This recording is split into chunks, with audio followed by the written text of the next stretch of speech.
Hi, I'm Kat. I play Sims and I built a fairy house on my street for occults. So I decided with this one, because fairies don't actually need stairs or anything that could teleport, I was going to put the bulk of the house on a platform and raise it up in the sky so that only the fairies could get to it. The height does change a few times because as I put stuff underneath it, I had to change how high it sat above the bits and pieces. But for now, it's fairly low. Enchanted by Nature does carry this one because it's got all the fairy stuff in it and I just wanted to use that whole fairy aesthetic. So I used the fences and the stone texture for all the flooring and the platform sides. I added some water to the side at the bottom because all the fairies really need to survive is a fairy house. So I was mostly filling the space on this one with plants and water and little bits of furniture that don't really matter. I was just trying to make it look as pretty and fairy-ish as possible.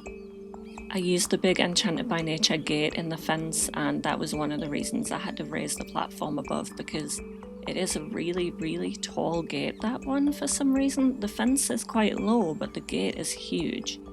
I just started putting loads of landscaping around the edges of the little pond. I went heavily into Enchanted by Nature's debug, and I just put in trees and bushes and basically scrolled through every single item I could find. I used basically all of the really magical looking unnatural plants, so the giant mushrooms and the stuff that I'm not even sure I could identify it if I wanted to. I put like normal shrubs and smaller plants and things in as well and some mossy rocks, but I really liked the big magical plants, the stuff that looks really, really fairy core because it was completely different to everything around it and it does need to look magical and fairy-like and not quite so similar to all the other houses and their landscaping.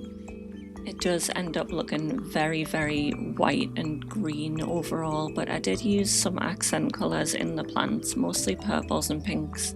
But I do end up putting every colour of the mushroom toadstool things in because I just wanted to use them all. There was this strange item in debug which is kind of like a hub for the fairies in a screen, but I wanted to put it in because it looked a little bit like a fairy house. At first I did put it on the patio space, but I found something I wanted there more later, so I wound up shrinking it again and raising it into the water so it looked like a pond feature. Ultimately, a lot of this build was just filling space because it was unnecessary to have the stuff that you would usually have in a house. I didn't need a kitchen or a bedroom or anything. Literally just the fairy house for the fairies to use. So everything else was sort of incidental and unnecessary. I went into Enchanted by Nature and just started pulling out as many items as I possibly could. I used all of the furniture items that were a little bit more magical looking with the wood.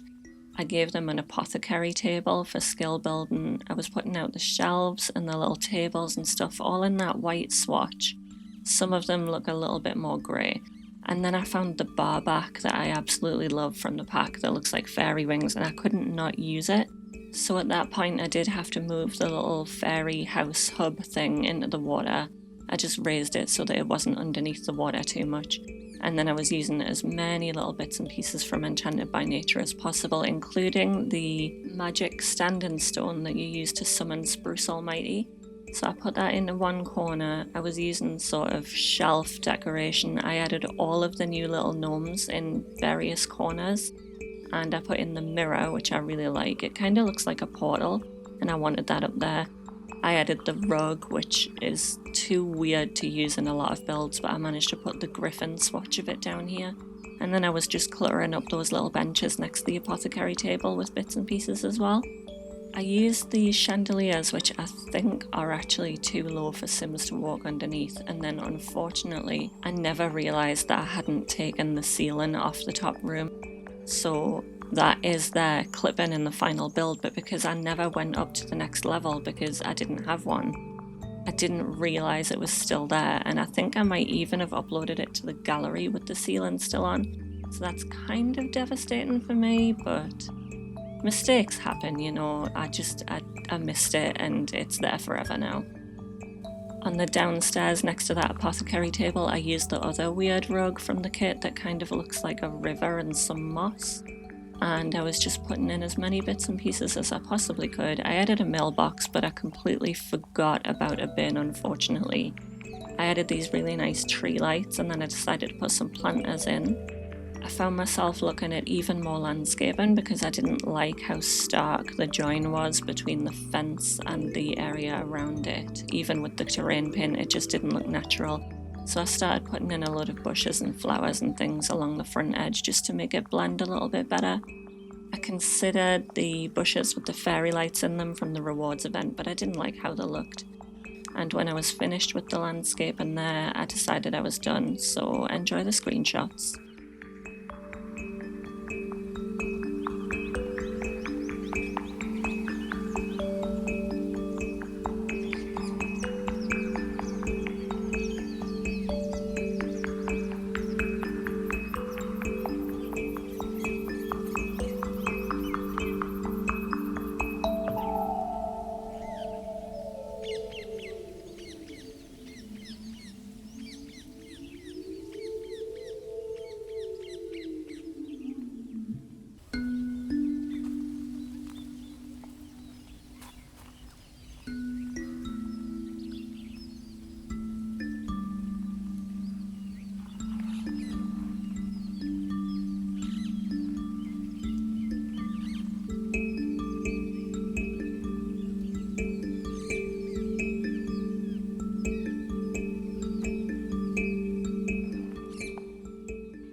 Please consider a like and subscribe.